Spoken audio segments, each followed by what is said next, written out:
Hello, good morning everyone. At for today's video ay mag-unbox tayo ng isang mumurahing pressure washer na nabili ko sa online.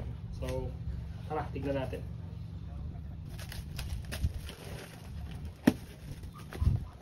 So, nabili ko to nung nag-sale yung Lazada. So, ang talagang price ito is 2,000 plus. Pero nabili ko lang siya ng 1,700 kasali na din yung kanyang shipping fee. Okay. Para ito ay ito, short light. So, ulitin natin.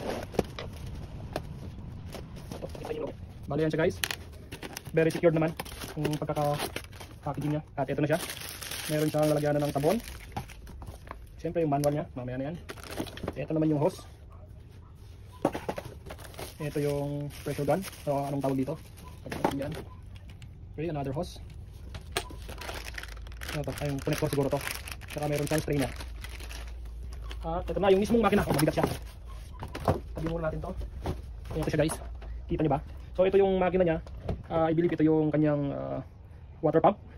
So ito yung binili ko. Hindi yung isa na parang nakatayo or yung mga nakatago yung makina. Ito yung pinili ko para kita ko yung makina. Ano pa yung water pump niya. Para pag nasira, madali ko lang baklasin. Ayan siya.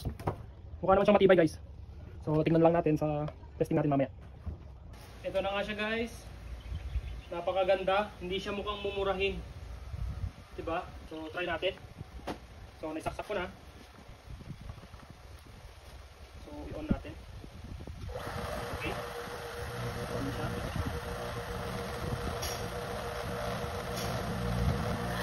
Iikot na niya yung tubig.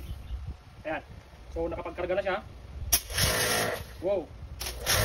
Napakalakas.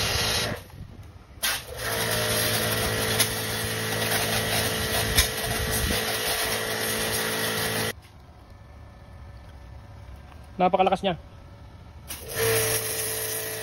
Ramdam ko yung pressure na tinutulak niya yung kamay ko.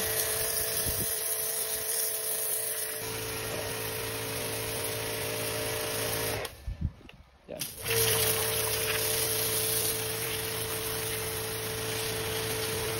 Ayun guys, yun lang. Kung nakatulong, then like and follow, pag-share na rin.